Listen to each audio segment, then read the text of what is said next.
இன்றைக்கான வினாவிடை: தமிழ்நாட்டில் அமைந்துள்ள காலக்காடு முண்டாந்துறை பசுமை சரணாலயம் எந்த மாவட்டத்தில் உள்ளது?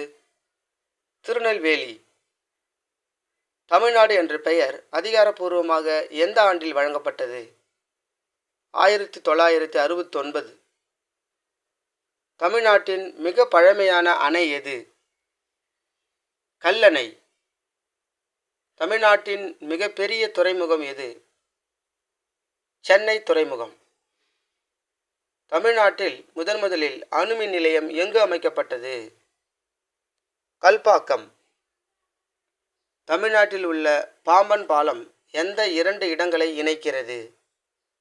மண்டபம் மற்றும் ராமேஸ்வரம். தமிழ்நாட்டின் முதல் பெண் முதல்வர் யார்? ஜானகி ராமச்சந்திரன். தமிழ்நாட்டில் பனிமூட்டம் காணப்படும் மலைப்பகுதி எது? ஊட்டி.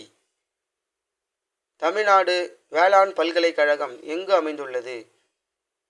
கோயம்புத்தூர். தமிழ்நாட்டில் மாங்கனி விழா எங்கு பிரசித்தமானது? சிரமலை, திண்டுக்கல் மாவட்டம். For more videos, subscribe.